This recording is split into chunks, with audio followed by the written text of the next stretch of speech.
Hello friends, welcome to Carewell laboratory. आज का topic है alkaline phosphatase. Alkaline phosphatase blood test क्या होता है, शरीर में कहां कहां बनता है, शरीर में कहां कहां पाया जाता है, कौन सी कंडीशन में हमें ये टेस्ट करवाना चाहिए, इसकी नॉर्मल रेंज क्या होती है और कौन सी कंडीशन में ये बढ़ जाता है या कम हो जाता है, ये हम इस वीडियो में जानेंगे। अल्कलाइन फोस्फेटेस एक तरह का एंजाइम होता है जो लीवर में मिलता है, साथ में ब्लड में, प्लेसेंटा, किडनी और इंटेस्टिनल म्यूकस में भी मिलता है। लीवर में इसका काम मेटाबॉलिज्म का होता है, कार्बोहाइड्रेट्स, प्रोटीन और फैट को मेटाबोलाइज करता है, साथ में दवाइयों को भी मेटाबोलाइज करता है।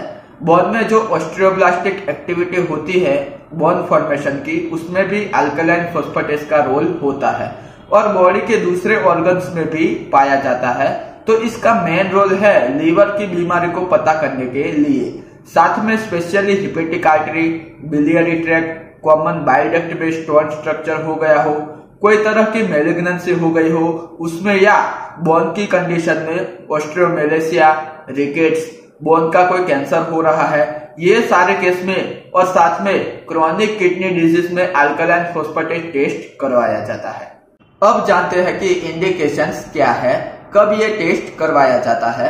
तो मैंने पहले आपको बताया कि कोई लीवर की बीमारी को पता लगाने के लिए हिपेटाइटिस, सिरोसिस या लीवर का कैंसर, बिलियरी ट्रैक्ट में गड़बड़, गॉल ब्लैडर में स्टोन स्ट्रक्चर, कोलेस्टेसिस, बोन की बीमारी, रिकेट्स, ऑस्टियोमेलेसिया मतलब बोन कमजोर हो गए हो, बोन में कोई कैंसर हो जाता है, पेजेंट डिजीज, साथ में प्रेगनेंसी में कई बार करवाया जाता है, और क्रोनिक किडनी डिजीज में मॉनिटरिंग करने के लिए, जिसमें देखा जाता है कि ट्रीटमेंट का रिस्पांस क्या है, किडनी डैमेज हो रही है कि नहीं, डैमेज हो रही है तो कितने तक हो रही है, ये जानने के लिए अल्कलाइन फोस्फेटेस टेस्ट करवाया जाता है। अब जानते हैं इसकी नॉर्मल रेंज के बारे में। तो एडल्ट में और बच्चों में इसकी नॉर्मल रेंज अलग अलग होती है।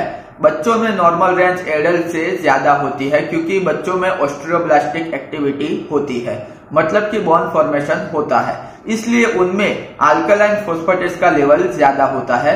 एडल्ट की बात करें तो उनमें नॉर्मल रेंज 30 से लेकर 130 इंटरनेशनल यूनिट पर लीटर होती है।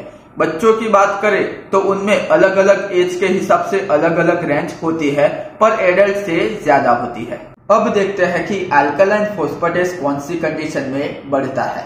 तो पहली कंडीशन है लीवर या biliary tract, specially primary biliary cirrhosis है या बिलियरी एट्रेजिया, बिलियरी ट्रैक्ट में स्टोन है या किसी भी वजह से फाइब्रोसिस हो गया हो, उस केस में अल्कलाइन फोस्फेटेस बहुत ज्यादा बढ़ता है।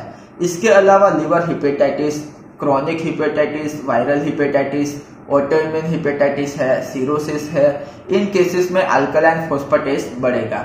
इसके अलावा गॉल ब्लैडर में इंफेक्शन है, कोलेस्टेसिस, एक्यूट या chronic cholestasis, gall bladder, biliary tract में स्टोन हो, तब अल्कलाइन फोस्फेटेस बढ़ जाता है। बोन की कंडीशन में भी बढ़ता है, रिकेट्स, बच्चों में हड्डियां कमजोर हो जाना, ऑस्टियोमेलेसिया, पेजेंट डिजीज या बोन के अलग अलग कैंसर हो, ऑस्टियोब्लास्टोमा, कॉन्डोसार्कोमा, कॉन्डोब्लास्टोमा, जो बोन फॉर्मिंग ट्यूमर्स होते हैं, उनमें अल्कलाइन फोस्फेटेस का लेवल बढ़ा हुआ होता है। इसके अलावा कुछ ब्लड के डिसऑर्डर जैसे कि ल्यूकोमेट रिएक्शन है, जिसमें WBC काउंट बहुत ज्यादा बढ़ जाता है, बोन के कैंसर होते हैं जैसे कि प्राइमरी माइलोफाइब्रोसिस, पॉलीसाइथेमिया वेरा, जिसमें ब्लड सेल्स बढ़ जाते हैं, इन केसेस में भी अल्कलाइन फोस्फेटेस का लेवल बढ़ जाता है। मायोकार्डियक इन्फ्रेक्शन है, हाइपरथायरॉयडिज्म है, इस कंडीशन में भी अल्कलाइन फोस्फेटेस बढ़ सकता है। एक बात ध्यान में रखनी है कि अल्कलाइन फोस्फेटेस यूजुअली LFT के साथ में ही आता है, पर सिर्फ लीवर की कंडीशन में नहीं बढ़ता, दूसरी कंडीशन में भी बढ़ सकता है। अब जानते हैं कि अल्कलाइन फोस्फेटेस कौन सी कंडीशन में कम हो जाता है। तो हाइपोफोस्फेटेसिया, जिसमें फोस्फेट का लेवल कम हो जाता है, या एनीमिया हो, सीवियर एनीमिया, पर्निशियस एनीमिया या एप्लास्टिक एनीमिया, मतलब बोन मैरो में खून नहीं बन रहा है, उसके अलावा हाइपोथायरॉयडिज्म हो जाए, उस केस में भी अल्कलाइन फोस्फेटेस का लेवल कम हो जाता है। कुछ ब्लड के कैंसर जैसे कि क्रोनिक माइलोइड ल्यूकेमिया या एक्यूट माइलोइड ल्यूकेमिया जैसे केस में अल्कलाइन फोस्फेटेस का लेवल कम हो जाता है। यहाँ पे इम्पोर्टेंट चीज ये है कि अगर अल्कलाइन फोस्फेटेस बढ़ा है तो बोन की कंडीशन से बढ़ा है कि लीवर की कंडीशन से बढ़ा है, तो वो जानने के लिए गामा ग्लूटामाइल ट्रांसफरेज का रोल होता है। अगर गामा ग्लूटामाइल ट्रांसफरेज का लेवल बढ़ा है तो उसका मतलब है कि जो अल्कलाइन फोस्फेटेस बढ़ा है वो लीवर के कारण बढ़ा है, मतलब कि बिलियरी ट्रैक्ट में कुछ प्रॉब्लम होगी। और अगर अल्कलाइन फोस्फेटेस का लेवल बढ़ा है और गामा ग्लूटामाइल ट्रांसफरेज का लेवल नॉर्मल है तो उसका मतलब है कि बोन में कोई प्रॉब्लम हो सकती है। तो ये सारी जानकारी अल्कलाइन फोस्फेटेस ब्लड टेस्ट के बारे में थी।